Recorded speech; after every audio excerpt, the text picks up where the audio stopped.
食嘢整下嘢啫。哦，撩牙。係啊，小娟姐姐啊，我上嚟啊，想你可唔可以話幫我勸下我媽咪啊？因為咧，點解？我媽咪好中意聽你啲節目噶。點解咧？因為咧，我媽咪咧，佢係一個好強勢嘅人啊。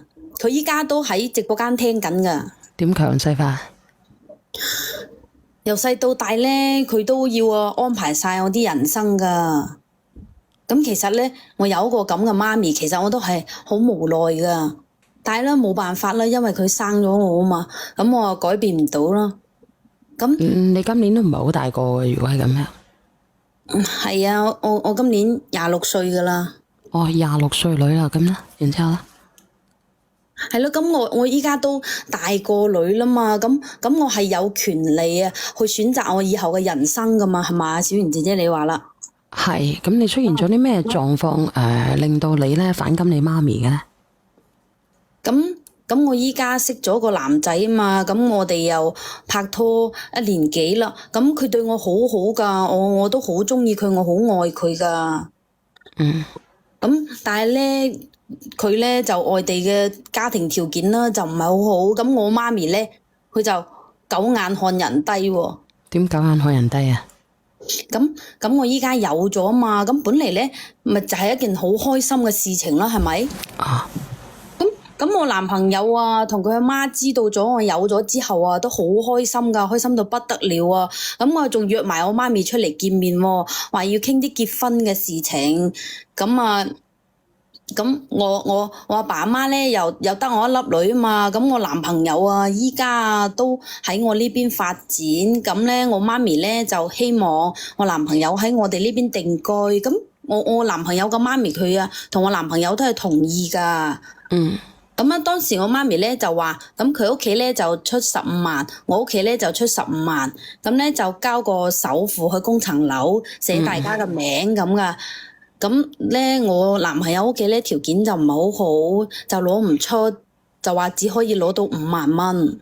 哦，你嘅意思即係攞5萬蚊，你哋就出25萬。咁我媽咪咧，我媽咪佢係點樣講啊？佢係話佢出30萬。咁然後咧就佢同我爹哋一齊供，就寫我個名，就以後咧就叫我男朋友結咗婚同我一齊住入去就得噶啦。咁我男朋友個媽咪聽到咯，個心啊好唔舒服咯，覺得我媽咪啊狗眼看人低啊，就話佢哋屋企出10萬啦，咁我爹哋媽咪就出20萬啦。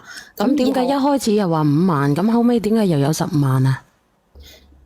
咁一開始佢話攞唔出啊嘛，淨係攞得出5萬啊嘛。咁後尾點解又可以咧？咁佢覺得我媽咪狗眼看人低啊，咁樣睇唔起我男朋友咯。咁佢屋企咪話就出10萬咁咯。咁點解一開始出唔到攞唔出嚟，後尾咧發威之後狗眼看人低之後咧，又可以攞到10萬蚊出嚟咧？咁應該係去借噶吧？哦，咁一開始咧就攞唔出，後尾咧又係借咁樣啊？係啊，咁佢為咗我哋結咗婚之後，我阿媽唔好咁樣對我男朋友，所以佢哋應該就諗辦法咁咯。哦，咁然之後咧？我阿媽一開始係應承噶嘛，係嘛？咁佢依家又反悔啦，我就想話小圓姐姐你幫我勸下佢啦。如果唔係，我真係好難做噶。我今日仲約咗佢上嚟連咪噶，我就係約邊個啊？約你媽咪啊，定係約你男朋友啊，定係約你奶奶啊？約咗我媽咪啊，咁我就想你幫我開導下佢咯。咁因為咧佢好強勢啊，我真係唔知點做好啊。即係做咗佢個女都唔知係我個不幸定係點啊？你嘅不幸啊？你媽咪有冇令過你受過苦啊？咁大個由細到大咁啊冇。咁啊就係咯，你26歲，你有冇捱過啲乜嘢苦啊？你媽咪，如果你話不幸嘅話，佢唔會生咗你一個啦，佢可以生好多個啦，係咪啊？唉，咁呢個唔係依家呢個問題啊嘛，依家就係佢太強勢啦嘛。咁你連媽咪上嚟啊？你叫媽咪連上嚟啊？媽咪喺我直播間嘅係咪啊？係啊，媽咪都喺度噶，因為我今日同佢約好噶啦。哦，咁即係媽咪喺入邊聽緊你講嘢噶啦。係啊係啊。咁你叫媽咪連上嚟啊！你或者叫佢打字，或者叫佢匿名連上嚟啦。如果你媽咪要面嘅，好。媽咪喺邊度啊？媽咪，你唔好打字啦，唔係個個人都知道你個女啊係邊個嚟啊？喂，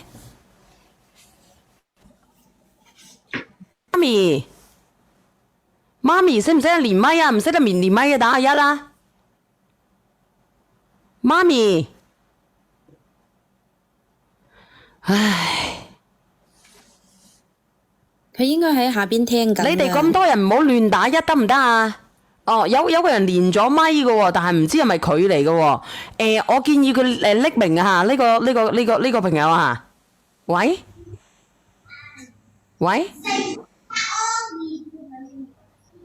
應該唔係呢個連咗咪。啊，嗰啲媽咪唔好匿名，唔好打一得唔得啊？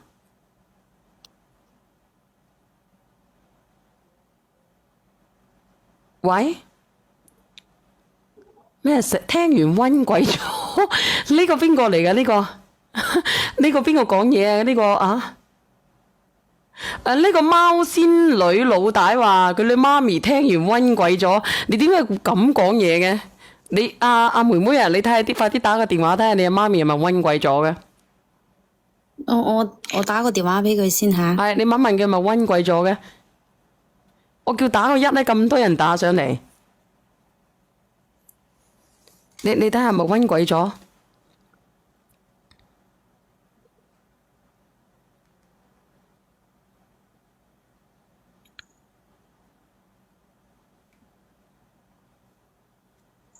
好多人連上嚟喎，有2個匿名連麥嘅喎。嗱，我睇下呢個係咪？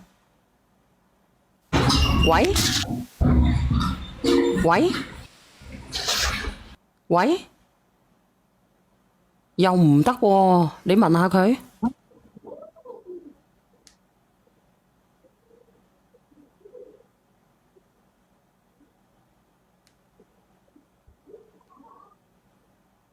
你快啲揾下佢。好啦，我問下佢，佢唔知係咪唔識點，不過唔會啊，佢成日睇噶。唔識點啊？你叫佢唔好匿名啦。我等等你啦。如果咁樣嘅，我開首歌嚟俾你聽聽啊。好啊。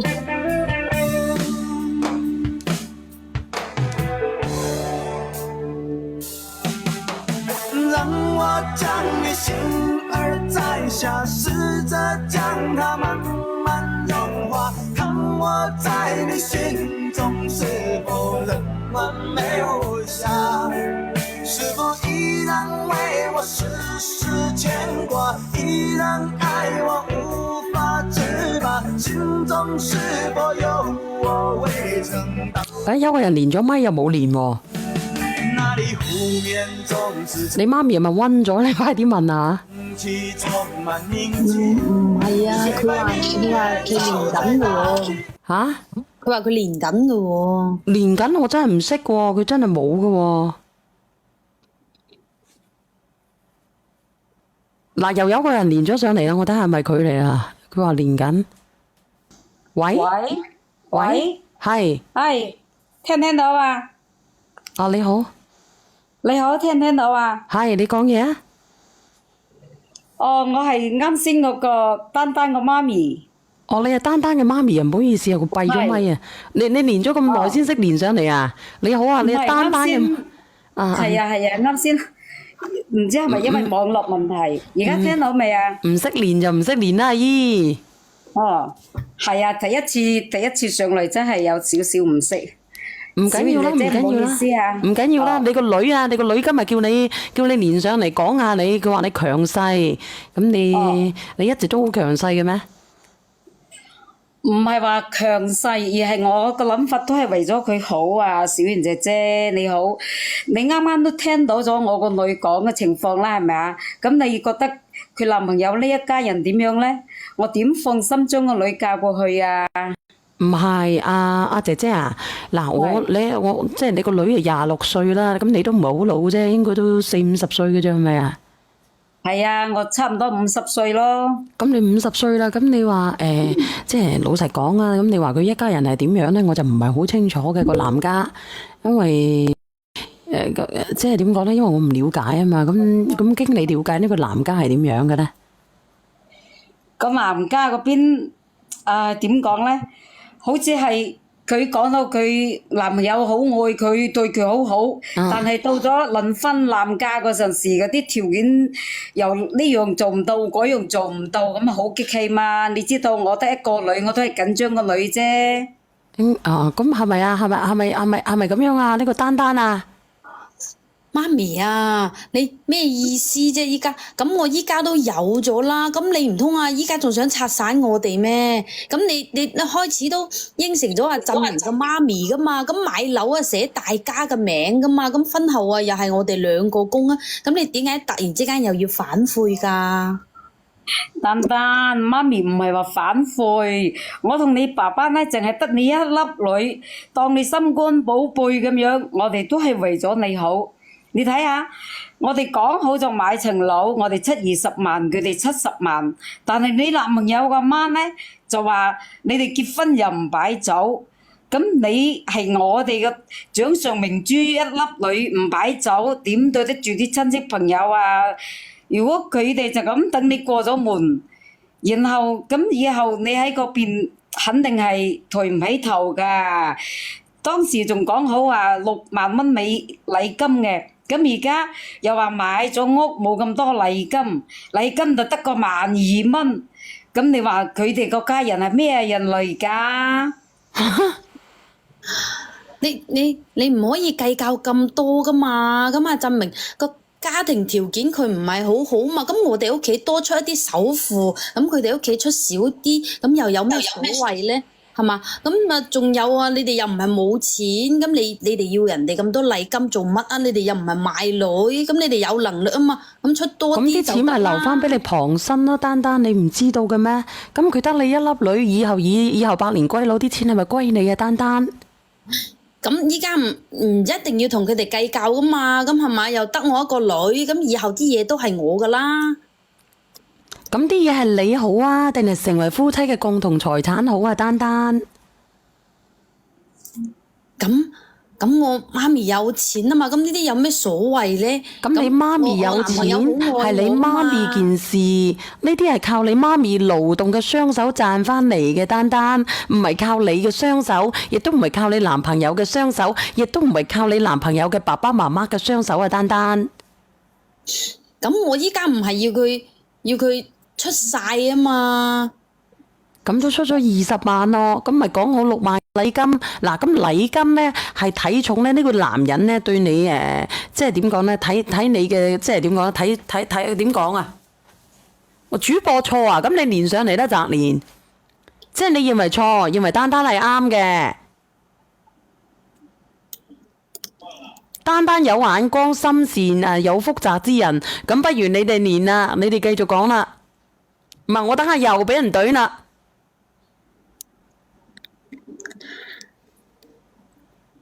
吓？你哋講啦，咪啲人又話我啦，阿小圓又教衰人嚟啦，又縮骨又屎攰啦，啱先又話小圓錯啦，咁不如咁樣啦，你哋講啦，生女嘅連上嚟啦，你講。咁丹丹，媽咪其實都係為咗你好啊！我哋幫你買咗層樓啦，我哋又幫你交首付，然後我哋幫你供個層樓寫你個名就得啦。咁咪第日個層樓就屬於你嘅，唔好咩？但係佢哋而家70萬，又要將佢男朋友個名寫入嚟，我都算啦。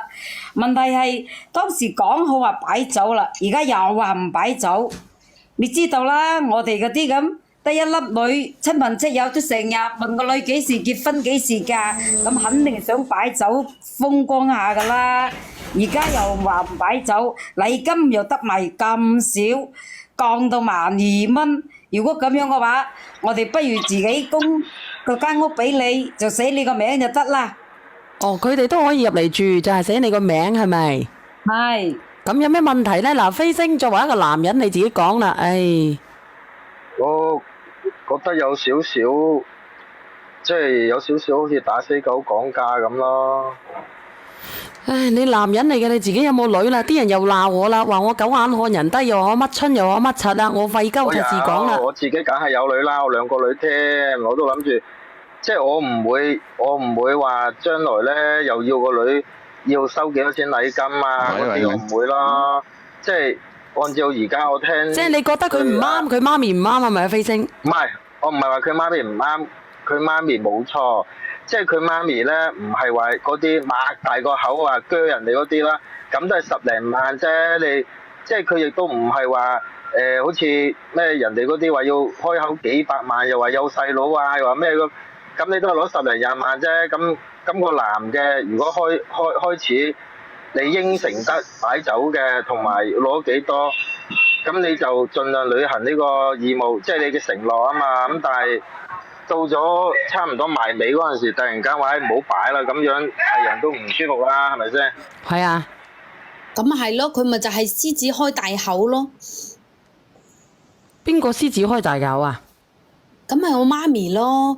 佢點獅子開大口啊？要6萬蚊，6萬蚊點開大口啊？咁人哋冇錢咪唔擺咯，咁我都冇意見啦。有冇連咗上我啊？係啊，連咗上你阿叔。連咗上我啦，係咪？係。嗰個女梗係唔啱啦，到時你依家係話好啫，個阿媽絕對係為你着想嘅。我同你講，你計好都好過我阿媽唔過嘅，真係。你冇話淨係講你阿媽有錢，你阿媽完全為咗你嘅。我同你講，你以後真係後悔嗰陣時啊，太遲啦。你雖然話依家話有佢嘅啫，但係唔係咁計嘅。你阿媽一啲都冇錯。咁就算話唔止。係咪要量力而行先得㗎？咁我男朋友屋企佢實在攞唔出啊嘛，咁你咁樣你一又遷就，二又遷就，佢嗰邊更加睇到你唔值錢。我同你講，佢冇錢就醜乜鬼婆啊又。嗱，呢啲係叔叔同你講嘅，唔係媽咪同你講嘅。你或者咁啦，如果你依家既然大咗肚啦，咁佢嗰邊其實就即係冇乜所謂㗎啦。反正作為男家，你睇下同你未來老公講，你話嗱依家咁啦，間屋就寫你名。我有個朋友咁啊，又係出咗首付啊，依家嗰個女婿反骨，依家都唔知點算。點啊？你講俾我知點女婿反骨，你咪嚇親啊！嗰個姐姐喺我直播間成日踎喎。點唔反骨？生咗一兩個細路仔，搞震咯！佢以為佢外母大把錢，呢啲唔得㗎！我同你講。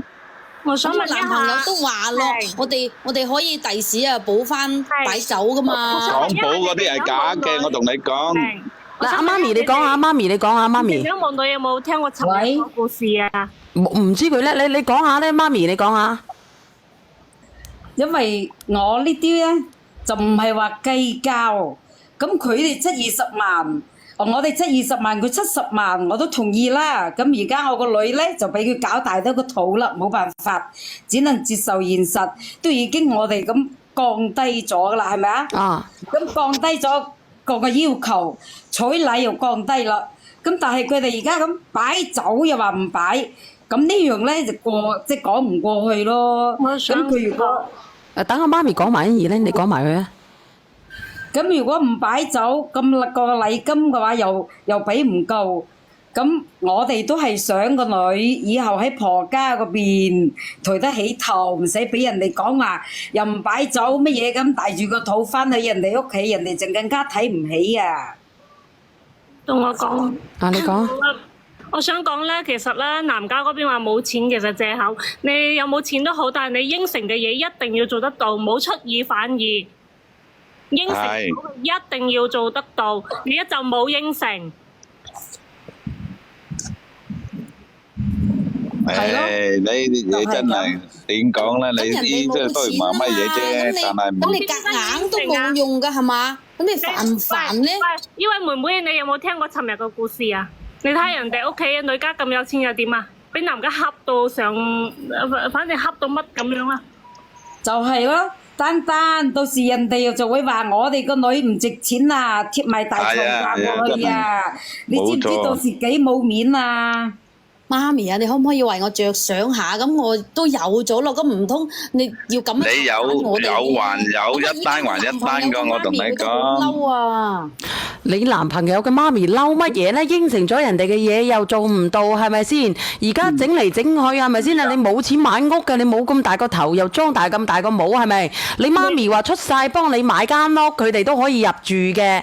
咁你又話咁人佢又有意見啦，一開始15萬話夾粉，而家整下整下又話5萬出，啊再整下整下呢，唔擺枕啦，見你哋出晒啦，你媽咪出晒啦，又唔擺酒啦，又攞咗10萬出嚟。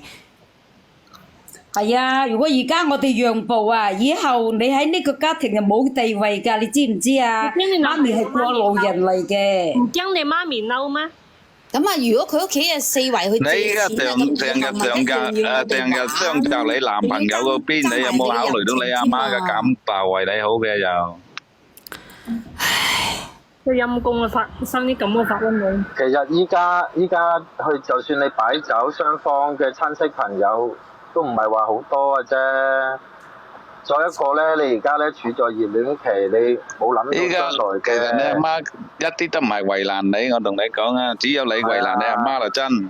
又點樣我為難我媽咪啫？咁玩啦咁點解我媽咪就唔可以唔係，因為妹妹，唔好咁逼人咧？我同你講啲嘢。點樣為逼人啊？點樣為逼人啊？你開走你講你到咁多，廿幾歲女㗎啦，妹妹啊，你廿幾歲女㗎啦。我已經你聽我講，你點樣為逼人啊？你而家點樣為逼都已經佢啊大？咗個肚啦，先翻嚟同我講，你都唔知阿媽個心咁我幾最多痛。啊，嗌佢啊擺翻2圍咯。咁我哋自己幾個親戚食下飯咪得你聽呢個二玲姐姐講講啦，二玲你大佢大啊？我大咗佢幾年啫，但我想講咧，一個真正愛你嘅男人咧，佢唔會咁樣為難你，佢會諗盡一切嘅辦法嚟同你一齊過日子過生活，明唔明？唔會咁樣 PUA 你屋企，喺你屋企立得啊立，冇銀紙就冇咁多聲氣。好啦，我落撇啦，拜你聽唔拜。聽到呢個姐姐講乜嘢啊？呢個妹妹。我聽到，但係咧，我媽咪啊，我希望我媽咪唔好咁強勢啊，唔好咁逼人啊。點為之逼人？你講出嚟。你睇下我哋呢邊嘅行情我想同你講咧，其實妹妹，其實你阿媽點樣為逼人？都唔係強勢嘅人嚟㗎。咁啊，就連嘅家庭條件啊，我媽咪又唔係唔知，咁佢咩條件嘅呢個阿姨啊？阿姨，呢個姐姐，喂，係咪 cut 咗落去啊？呢個阿姨可唔可以講嘢？阿姨啊，喂，丹媽咪喺邊度啊？喺度。佢係咩條件啊？呢個丹，佢哋屋企啊好唔好啊？呢個女婿啊？係嘅，又冇屋。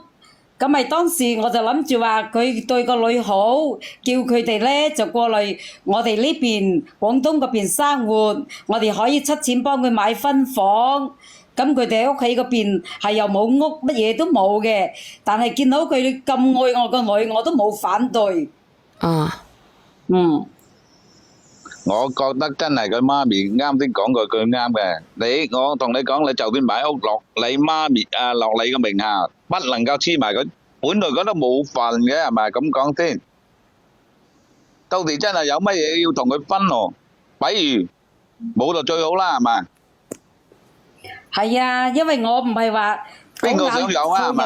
冇咁啊，有咁啊，真係一隻乜嘢你講？一直都睇唔好佢哋屋企人會對我個女好嘅。點解咧？因為一開始咧應承咗6萬禮金，而家又俾唔到6萬禮金，又要寫埋佢個仔，即係話寫埋佢男朋友個名落去。咁到時供樓咧就肯定係一齊供，我知道。但係到時如果萬一講句唔好聽嘅，佢哋分開咗，又成咗夫妻共同財產喎，咁我嫁個女又禮金又冇，間屋就要貼埋俾佢哋，我哋咁點面對嗰啲親戚朋友啊？得一粒女又話唔擺酒，就係咯，就算多個女都唔係咁㗎，冇話一粒女添。過日子噶嘛，咁又唔係同啲親戚過日子，咁你點解一定要去理嗰啲親戚嘅眼光啊？咁你覺得個面重要定係個女重要啊？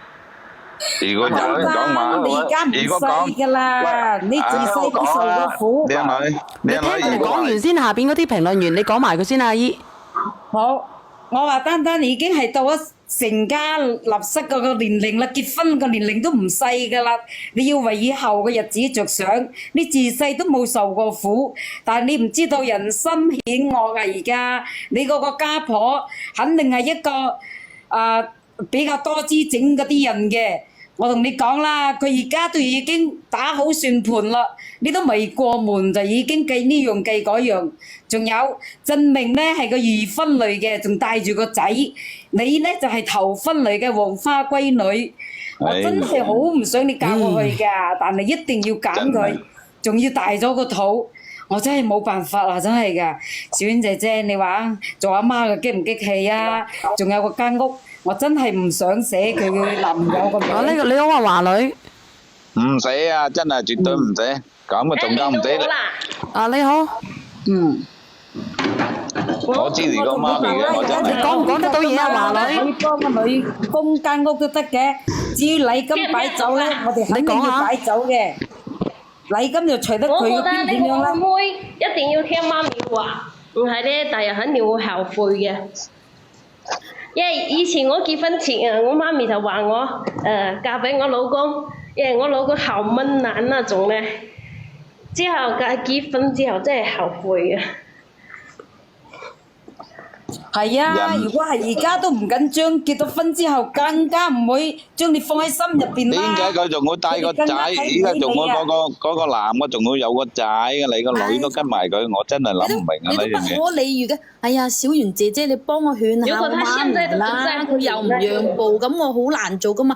嗱，咁我男朋友雖然係二婚，但係佢好愛我噶。咁啊係，因為佢哋屋企嘅條件唔好，所以先係我媽咪戴住有色眼鏡去睇佢啫嘛。丹丹，我唔係戴住有色眼鏡。我同你講，丹丹，你個男朋友仲會二婚嘅話，你真係你哋真係衝暈頭咯。講真句。你隻眼係點樣啊，丹丹？你睇下，拍拖半年就將你存款嘅13萬全部攞出嚟買車俾佢，你都冇話俾我知。你等下先啊，丹聲哥。唔係啊，你咁樣啊，丹丹啊，丹丹。係。佢自己冇錢買車嘅咩？咁佢上班冇車啊嘛，咁佢又冇錢，咁佢上班啊佢咁多歲，佢幾多歲啊？佢28歲啦。佢28歲，佢冇錢要問你哋嘅。咁台車我都有份坐噶嘛，咁佢上班啊又遠喎，要45分鐘個摩托車㗎，咁我見到佢咁辛苦啊嘛。等陣，唔好做。嗱，首先我講明一點啊，因為我哋呢啲仲大過你媽咪，我哋啲uncle級嘅喎。嗱，你要uncle聲嘛，uncle聲嘛。你媽咪咧，做任何一樣嘢都係為你好。女生外向喺你身上，咁你話啦，咁我冇理由見到佢咁啊日曬雨淋噶嘛，咁畢竟係佢以後會係我老公噶嘛，咁我好肉赤佢噶嘛。你唔好搏命先，依家你已經係俾你男朋友洗咗腦噶啦，你要明白到你未來你男朋友咁窮，你去扶持佢，你買車，你話佢冇車。你買到車佢係咪要養車？係咪啊？嗱，你媽咪所做嘅任何一樣嘢都係為你好。當然，你話結婚唔擺酒可以旅行結婚呢啲都冇問題，明唔明白？呢啲都冇問題。但係你媽咪，你咁樣話你媽咪咧，你真係講句我哋嗰啲土話都係生嚿叉燒好過生你。真係嘅，丹丹。係啊，真係好辛苦嘅。你媽媽養咗你寵你同你爸爸寵咗你26年，你居然咁樣話個媽媽？試問一下，你媽媽係為咗乜嘢揾你好？出埋錢幫你去補貼你，你仲話個媽媽咁野蠻？咁佢係我心愛嘅男人啊嘛，咁我付出少少有咩所謂咧？你有冇本事你自己去履行你自己嘅婚姻？你男朋友丹丹，我問你，丹丹，我問你。你係咪俾你男朋友洗咗腦啊？以前你都好聽媽咪話嘅，點解你而家變成咁喎？丹丹，我問你，丹丹，我係有錢，你唔好嘈先生媽，你唔好嘈。最基本嘅條件，我冇錢，我就唔考慮結婚字。你哋拍拖可以，但係做足措施，當我有咗小朋友啦，我就要有責任，要養呢頭家。佢依家又要養車，又要供樓，又要養佢小朋友，佢有冇條件？日後你媽咪仲要補貼你。你話你媽媽嗰啲錢係為咗你，如果我係你男朋友，我不惜一切去迎合你父母，又要擺酒要禮金，佢話要18萬筆我都俾，因為我未來外父外母大把錢。唉，我明唔明白媽咪啊，你係個老師嚟㗎，你點可以有咁嘅思想㗎？哦，丹丹媽咪係個老師嚟㗎。係啊係啊，你我喺學都受過校上高等教班，育㗎。我見到太多我啲學生好似我個女咁樣嘅情況，哦，你為小學定咗愛係中學老師啊？丹丹媽咪。係小學老師，為咗愛不顧一切咁樣去選擇自己嘅老公，過咗1年半載，嫁咗過去，生完 BB 之後，個家庭好困難，佢就後悔啦，知唔知哦啊？，丹丹媽咪係因為個小學老佢男朋友師嚟嘅喎。都成30歲啦，你咁多年一男朋友分存款都愛你，因為佢冇。係二婚啊，媽咪。你嘅未來最細，因為佢二婚，再加上見到你條件好，我都會愛佢啊。係好難講嘅呢個。你好啊。咁我依家啊就係要有係因為責任單啊嘛。比較單純，嚟等我講一句，男朋友我問下你，洗得腦。你嗰個男朋友外省外到邊度去？隔離啫嘛，廣西啫嘛。廣西一般都係兩講嘅。嗱，媽咪，我同你講，係我教你一招好叻嘅。你嫁個女出去收翻8萬蚊嘅禮金，然之後你1分錢冇俾出去，你個女喺嗰度咧不出1年會翻嚟噶啦。你冇買樓，冇諗買樓，我而冇諗乜家覺得嘢都佢個冇俾出 BB 去。未生出嚟，佢都會翻嚟求我啊！未你唔好嗱，你聽我講啦，買房子你依家同佢講乜嘢都冇用噶。你收翻禮金，你放佢出去，你1分錢都冇俾出去，佢呢段感情最多捱2年嘅啫。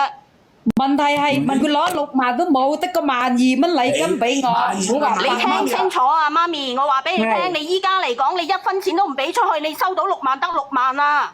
你冇買樓啊！佢而家係6萬蚊都俾唔到啊！你話激唔激氣啊？佢俾幾俾5萬多都算啦你咪做幾多啊？媽咪啊，佢就係可以俾12000蚊幫佢買房，你將啲錢儲埋先，冇買房住。係啦，你講買房啊，真係冇買啊！唔係啊，如果而家未買嘅媽咪，你唔好去買字啊！如果咁樣嘅話，佢俾12000蚊，你咪俾12000蚊個金銀首飾俾佢咯。係啊，因為當時買咗部車，嗰部車已經寫到佢男朋友嘅名嗱，下。呢個妹妹，我同你講咧，而家我同你講一個好蠢啊！網絡上嘅熱真係好激氣句，啊！冇錯。你哋媽咪啊，我同你講你咁為難我，我會好憎你嘅媽咪。憎都冇用㗎啦廣東嘅行情啊，我唔理嘅廣東定廣西係咪？唔係講咩你唔識講地方，唔係講㗎。阿人。丹丹，你識個鬼咩？丹丹嗱，啊，丹丹，嗱，唔好嘈，你依家聽我講一句網絡熱句俾你聽，好冇？即係如果你嫁去嗰啲咁嘅地方咧，你只需要一個戀愛腦。如果你啲仔女同嗰個落後嘅地方翻出嚟，就需要最強大腦。你啲仔女有冇最強大腦？你都十下㗎你。你聽唔聽得到啊？丹丹，真係冇買房啊，媽咪。係啊佢俾幾多你咪俾貼即幾多管佢。你我覺得嗰個女依家回頭仲係岸，回乜鬼頭啊回唔到頭嘅佢而家再鬼晒回唔到頭你到時真係比依家仲慘，我就覺得落咗佢。媽咪啊，你唔買樓，咁我住去邊啊？咁啊，你而家叫你男朋友啊？兩個啊嘛，咁你叫我哋兩個去邊度住啫？咁啊，你依家係咪計你媽咪？你點解咁樣問你媽咪啊？養大如果你咗你就算㗎啦。如果你聽你媽咪嘅話，你唔使學到今日咁啦。你同你媽咪商量，仲有大把好咯，有啦。你依家咁啊屈翻你媽咪，你係咪女嚟㗎你？係啊，你睇冇錯我唔係犀利，你其實你係我個女，你一啲咁犀利，媽咪一啲咁犀利，真係。我有屋俾你三位冇嘈住，住。三位冇嘈住，我同阿媽咪講陣。阿媽咪，嗱，依家你個女任何人講佢都唔聽噶，你就按我個方式，禮金佢俾幾多冇問題，結婚嗰啲你冇同佢操心，該使嗰啲錢你幫佢儲住佢，因為你係得一個女。係啊，你個女咧預硬你，佢要乜嘢你都俾佢。就係咯。所以你依家咧，佢細個乜嘢都滿足佢經過佢。個，即係話佢選擇咗佢男朋友嗰邊就去佢嗰邊住先，咁你唔好理佢。當時都講好咗噶嘛，係嘛？叫埋我家婆一齊過嚟，咁你依家咪即係你上嚟呃人。揾阿小賢姐姐，唔係啊就當時講係因為好俾禮金，而家佢哋又俾唔到6萬禮金，咁佢哋係咪先呃我最先咩？哎呀，咁你都話俾你聽呢件事係好簡單㗎，住邊度啊冇錯呢件事住邊度啊？住好簡單廣西啦，住邊度啊？冇錢買屋住邊度啊？走去住你媽咪屋企人玩度。唔可以咁唔講信用噶嘛，咁你當時講好咗。丹丹，你聽我講，講信用個唔講信用嗰個係佢嗰邊，唔係你媽咪，你搞清楚依家。佢唔講信用，食住水上仲會話個你媽咪唔講信用，你媽咪已經超過信用啦，好唔好？咁我嗱，丹丹，你睇下人哋廣西嘅彩禮係68000啊，丹丹。係啊，又要養車，又要供樓。我唔係講話娶唔娶嚟啲，你一步一步咁啊，食住你媽咪，以你媽咪有錢一個就最重要嘅問題啊，唔好出聲。仲有一個好重要嘅問題，如果嗰個男嘅嗱，佢雖然係二婚有個仔女，如果佢獨生子亦都算啦。嗰個男嘅如果有一堆一群嗰個兄弟姊妹，佢有好多細佬妹，我話俾你聽，第日你仲麻煩。佢又要入你嗰度住，我尋日我一諗到尋日嗰個都已經頭大啦，又要細佬啊，又要嫲嫲。佢有幾多兄弟姊妹？我問下你。仲有一個細佬一個妹嘛，咁啊我住慣咗呢邊啊嘛，咁我去咗廣西住啊，我仲點翻嚟探你阿媽咪，我住唔慣噶。需要咁你啊，邊啊有西住你就翻嚟我度住咯，你嗰邊？我又唔係冇屋俾你住。一個個住啊，一個個講。你丹丹你同嗰個你同嗰個你同嗰個鳳凰仔入去你媽咪嗰度住。係啊，阿丹丹啊，其實咧，一個細佬一個妹，我話俾你聽，有排頭痕啊，恨死你啊！話俾你聽啊。阿丹丹，我同你講，你中唔中意做家務啊？丹丹，你同我講。我唔平時唔點做家務。咁你唔做家務嘅，我同你講，你嗰個家婆行過嚟唔係照顧你嘅，你走翻媽咪嗰度，媽咪同你做家務，你叫埋你嗰個裙腳仔走去你媽咪嗰度住就得啦。丹丹從來嗰啲生活起居飲食都我照顧嘅，佢點識照顧人哋咧？你聽唔聽得到？咁啊，真係嗱，我最後講一句，我總結翻一句，我就落去啦，我唔得閒啦，話俾你聽，媽咪，我同你唔記住入講冇錯。嘴，係喺嗰度住，唔記住入嘴。你唔好出聲住，哥哥，你聽聽呢個姐姐講講先。冇錯冇錯，嗱我總結一句冇錯，嗱我唔得閒，嗱呢個媽咪，我同你講，你一分錢冇俾出去，你收到幾多禮金得幾多，千祈唔好賴佬，你儲翻啲錢，第日為你個女以後打算，你個女喺度捱唔到好耐嘅啫，係咁啦。好多謝你。係啊，因為嗱，你要諗下媽咪，佢又要供車供樓，如果你買樓又要供樓，呢啲首要條件，你交25萬，供樓供到你頭好大啦。你依家嫁過去就會幫人養埋仔。三蚊你冇嘈住，人哋講住你冇嘈住。你又講啦，你啊 Sam 哥，即係你又要供樓又要養仔，你個女又唔做嘢，佢點養？養唔到啊，養唔到嘅。自己，你係自己攞苦嚟辛。如果你買樓啊，媽咪。係啊，我就係如怕果你係錫個女嘅，我建議你就唔好買樓。佢廣西嗰邊俾幾多佢，你就俾翻幾多佢，賣翻啲3斤啊5斤啊俾佢，都你哋邊有冇問題。你哋邊可以咁樣教我媽咪㗎？我都未嫁過去，你哋就會咁樣因為你個我要行為，離婚。呢啲係常理，唔係教。已經令你阿媽咪好反，即係話你媽咪，嗰啲叔叔都係為咗你好啊，妹。我哋旁人幫你唔幫真媽咪啊㗎。你就同意我哋啦。啊，倒數第一咪。佢唔係反對你。我啊，啊，你個二拎。我又要加價連上嚟啦！你成日話你愛愛你男朋友，你為佢付出，咁佢為你付出過啲乜嘢？佢又冇錢又多要求，佢憑乜嘢？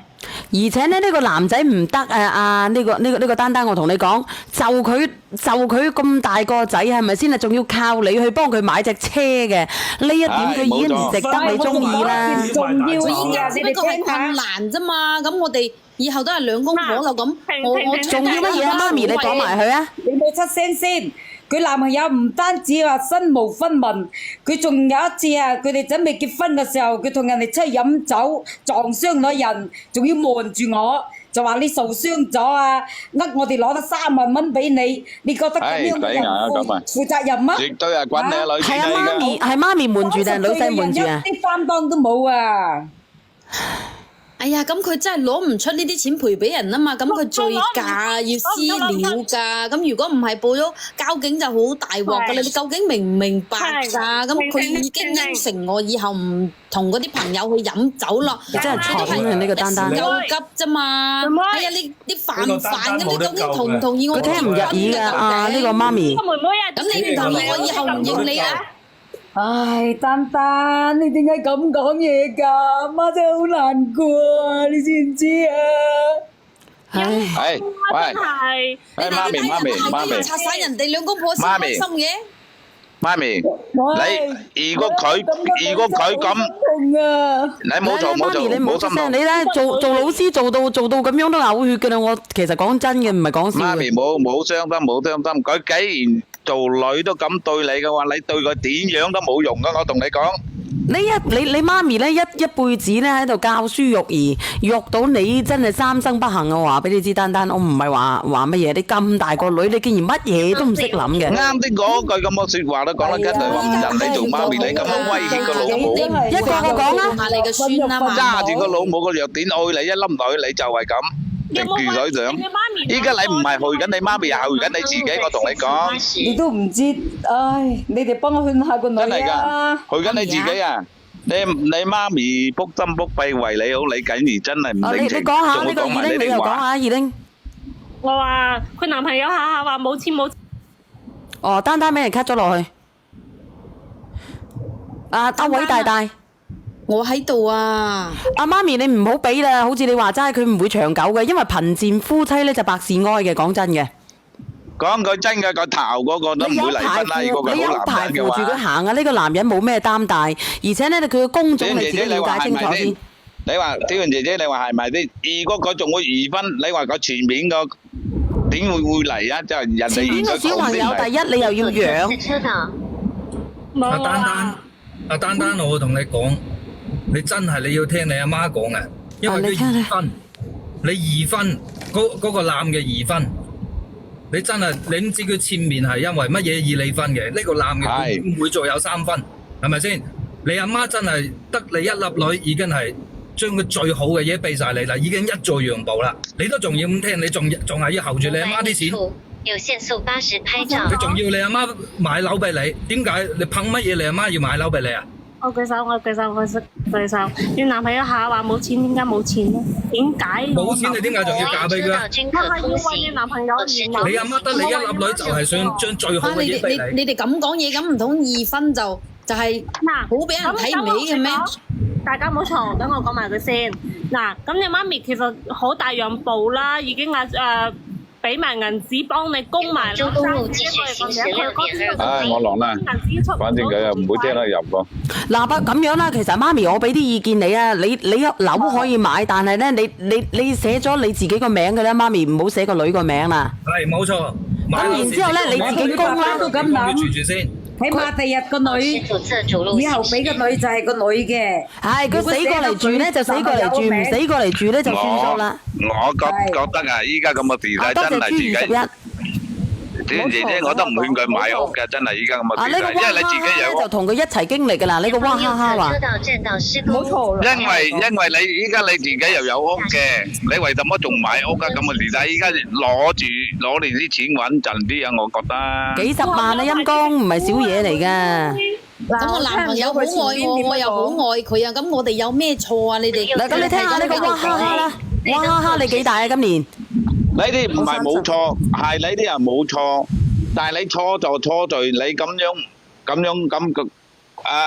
成日揾你父母攞錢出嚟俾你，你相愛係冇錯，但係你冇成日頭都要你外家個頭俾先得㗎。你等我講。你話佢唔俾你嫁佢咧，又唔一樣。你依家要出錢俾你嫁人哋，等於邊有咁嘅書等阿叔，你聽聽呢個娃哈哈話，佢話要講兩句喎，你講啊娃哈哈。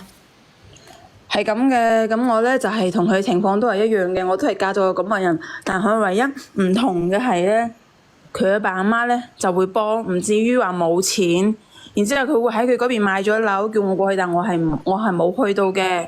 仲有一點就係、我個態度唔係咁樣對我媽嘅，我反而係將阿丹丹對佢媽嘅態度攞去對佢同埋佢父母。我唔會咁樣對我自己阿媽，即係咁樣講嘢。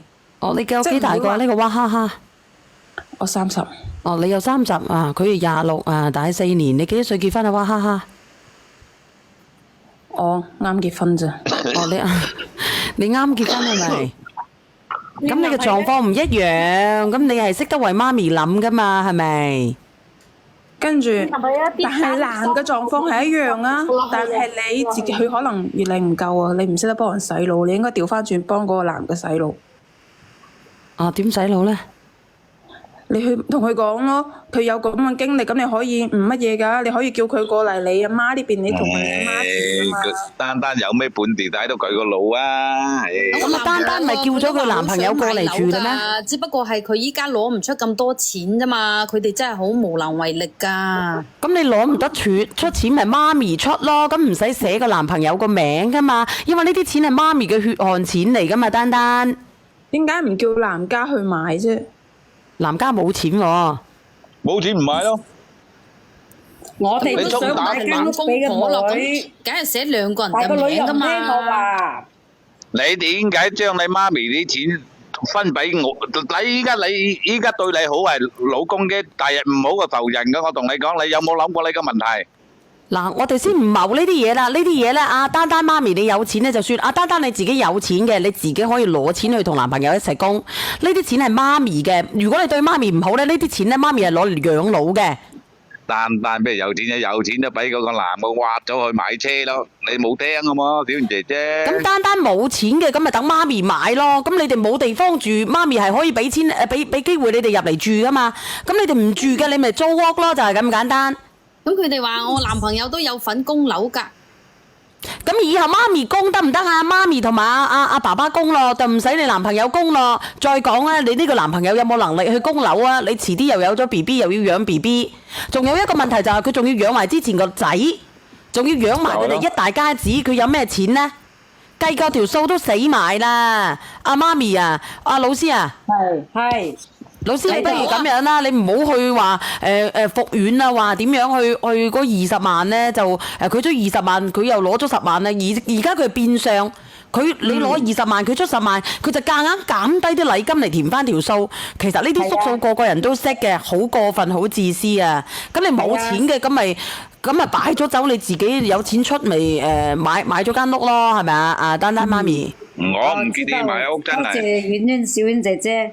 老師真係唔建議買屋，佢要住翻你就住，你攞住錢，佢點就點啦，你冇理佢。俾佢翻入嚟住，就係咯，要養。我又唔係叫你話入罪，係俾你住，係咪？你得一粒女，你話你有仔又唔同，係咪咁講先？你點講都講唔過去。都係俾個女嘅，你自己去衡量咯。呢個媽咪其實你自己去衡量咯。好似丹丹咁樣咧，丹丹冇辦法勸你媽咪嘅。佢而家如果我男朋友唔使俾錢供樓啊，咁寫我個名，佢哋就冇意見。你始終嗱，你即管話寫你名，絕對話會寫佢2個人嘅名。如果話寫你1個人嘅名，我絕對唔會供啦。你又調翻轉頭咁試下佢啊啦。嗱，你睇，嗱呢個咧係做爸爸嘅心聲嚟嘅，做爸爸嘅心聲啊！嗱，呢個朋友仔話咧，嗱，你哋唔好出聲住，我讀下啲評論啦。我覺得丹丹媽咪唔好理個丹丹啊，唔好買房啦，有房嘅就俾佢哋住，等佢哋慢慢識穿呢個男朋友嘅真面目。呢個朋友仔話咧，唔好買咯喎。呢個朋友仔話等佢租房最好啦。呢個朋友仔話媽咪算啦，既然你自己個女願意就自由啦。以後咧佢自己為自己嘅未來埋單，但係最起碼你唔好坎坷媽咪啲退休金，唔好坎坷媽咪啲積蓄，因為咧丹丹已經係花咗13萬嚟買咗隻車㗎啦，丹丹。咁啦，媽咪，你俾錢買咗間屋啦，咁你寫你又冇商量嘅，冇所謂啦。老師你真係點樣你都冇俾佢一錯對錯。如果係買間屋，我就係淨係寫丹丹一個人個名，我哋嚟供屋都冇問題，就係寫丹丹一個人個名，我哋就可以買。你聽唔聽得到啊，丹丹？你要分，但係一定係要買咗屋之後再登記。呢啲係婚前財產，係屬於你一個人嘅，我哋心甘情願俾你。阿丹丹唔係阿媽咪啊，先登記。媽咪啊，不如買屋咁樣頭先啦登記。不如咁樣得唔得啊？阿丹媽咪，不如寫你個名咧，唔好寫丹丹住啊！你立咗份遺囑，以後你百年歸老，你再俾丹丹啦。都可以嘅。得唔得啊？丹丹？得，咁就冇問題。係啊。如果係咁樣咧，你就唔好去爭啦。反咁啲禮金佢俾唔到嘅，丹丹你自己衡量啦，丹丹。如果俾唔到嘅，作為一個新時代嘅女性嚇，咁如果佢應承到你即係點講呢？作為一個男士，佢2分嘅，你1分嘅，你俾你俾12,000，你仲唔擺酒嘅？你制唔制？我問你直播間嘅人，問你直播間嘅人。我少一毫都唔制，講嘅嘢就。方面呢，我冇咩所謂，反正我又唔係一個貪錢嘅人。唔係講錢唔錢，係個意義重大。丹丹，我真係嘔血啊！咁人哋屋企唔係講錢唔錢嘅問題。丹丹呢個係俾你阿媽嘅，唔係俾你嘅，丹丹。咁係啊嘛，咁佢攞唔出，咁唔通我就唔結婚㗎？咁而家好多人冇錢都係要借錢結婚㗎啦，結婚係人生一次結婚，人生大事，你明唔明啊？呢個你就唔好理佢啦，佢大個女㗎啦，佢中意攞婚也好，去嫁也好啦。總之咧，你捍衛好自己嘅財產就得啦，你冇辦法㗎啦，媽咪。阿叔你唔好出聲。乜嘢啦？你不73年，如果你哋如果有咁恩愛咧，你翻你個直播間問翻我食你個屎都得。你個男人我已經睇穿啦咁啊，依家就食住你上咯。唉，又咪係一樣嘅，我媽咪攞咗禮金啊，又咪係俾翻我嘅，咁依家唔使俾，又咪一樣。阿姐姐係你，呢個老師啊，你落去都得噶啦。阿丹丹，可以。阿丹丹呢間屋咧，你媽咪幫你買好噶啦。如果佢要買嘅，咁阿叔你唔好出聲啊！阿叔你唔好出聲字。咁到你啊，到你自己嘅，你中意點結就點結啦。因為而家婚姻自由嘅，我都唔同你講啦。你話勸你媽咪嘅，你睇下直播間嘅人，真係可憐天下父母心，都係呢句，我無話好講啦。其實丹丹真係嘅，阿老師我唔阻住你，老師真係嘅。唔係啊，因為等下要值日啊。我只要值日。老啲，你要保持你自己冷靜，又保持你自己心態。你真係嘅，你點樣都好，我同你講，真係你點樣好，講到錢你就冇制，一句話晒就係咁簡單。嗱，呢個阿叔都講啦，呢個15077你邊個嚟㗎？好，唔該晒小賢姐姐你哋啊！你多謝晒你，多謝晒你一直喜歡聽我直播間，多謝丹丹媽咪。我講咗句好耐嘅，講得好多日佢都唔聽我話，希望小賢姐姐好好咁幫我同我勸唔到㗎啦，丹丹媽咪勸唔到啦，佢已經洗咗腦㗎啦。咁我而家就靠晒你哋幫我勸下佢啊！今日你反正同你講到錢咧，同你講到錢你就冇同佢講嘅，就係咁簡單。佢話點就點啦，你冇辦法㗎。真係冇辦法。真係你最心痛佢到啦。好，真係。你邊度人嚟嘅？3米嗰個阿叔。係。嚟，我幫你攞嘅老師嚇，真係好感謝你嚇。我落去先嚇，好，多謝小姐姐啊。好，拜拜。丹丹。係。丹丹唔勸得到嗱，你哋兩個相愛，但係呢，你要自己學識自強自立，去學識獨立而嘅，唔係下下都要靠媽咪。你大把錢啊，媽咪，媽咪你點樣啊？知唔知啊？冇用㗎，當你個肚大咗之後，你要去做好多嘢，你就發覺呢個人你唔值得㗎啦。嗱，你聽唔聽得到啊？呢個娃哈哈，人哋大你幾年啫？呢個姐姐大你4年啫。個娃哈哈講得冇錯嘅，因為我好多嗰啲個案日，我現實中又睇咗好多。